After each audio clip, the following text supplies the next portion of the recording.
Look, another tough looking case. This is Urban Armor Gear's Monarch case. I really like the Monarch series of the cases, but based on how I've been testing tough cases, oh look, when I did that drop, the corner popped off. Yikes. So I'm testing 50 cases to find the best 5. This is review 34 out of 50. Because I'm a reviewer, not an influencer, for the iPhone 17s, my scoring system is based on what the iPhone actually feels when it hits the ground on its corner, on its face, as well as on its camera lump. Each case gets dropped at least 30 times. So when I say it's terrible, it's because I've got the data to back it up.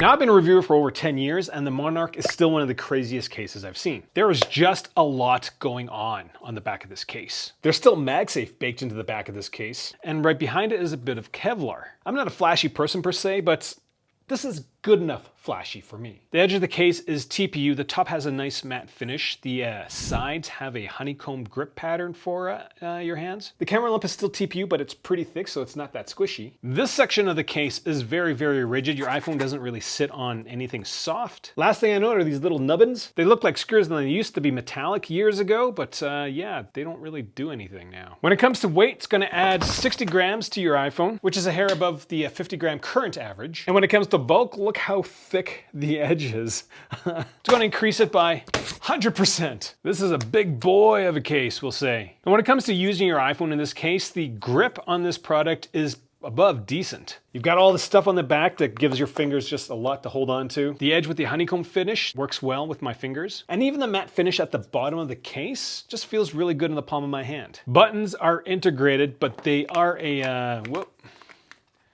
decent size. Screen access isn't great as the case edges are very noticeable, so you're gonna run your finger over a little speed bump. Port cutout is large enough for big cable heads, and the port cutout does feel a little sharp, but I don't know if you can tell from this camera angle, it's at a slight angle. It's not 90 degrees, so it actually feels pretty comfortable on my pinky, which is kind of neat. When it comes to MagSafe accessories, to pull things off takes only 7.5 newtons. To push things off takes 6.4 newtons. That's 30% worse than average. Urban Armor Gear really dropped the ball on that. So one of the reasons why this thing's so bulky is that the corners are 4 mils thick, and the back at its thickest is also 4 mils thick. And when it comes to rigidity, because the top of the case there's no polycarbonate, it's just all TPU, so there's a lot of flex. It takes 24 newtons to bend at 8 mils. That's 16% below average. Like, it is wild how easy it is to peel the top of this case off my iPhone. When it comes to corner drops, my iPhone logged 10.3 G's, gotta get that apostrophe S. That's basically average. Now after it drops and it does that rotation rate was 17% higher than average. The rate at which this thing comes to a complete stop was 25% slower, which results in the total force being 10% higher overall. Now these results were a little disappointing because I thought the back with all its design features would do a really good job of deforming and just taking all the energy away from the drop, but that was not the case. Now when it comes to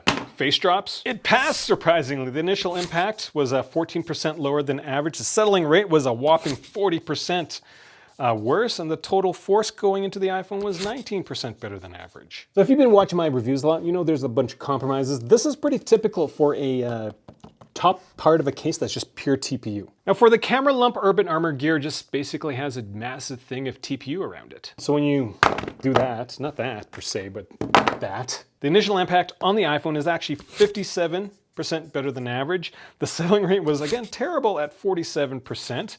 And the overall force was better by 44%. So this is a really good case study on if you just use all TPU to protect your iPhone, this is what's going to happen. Would I get this version of the case if I wasn't a reviewer?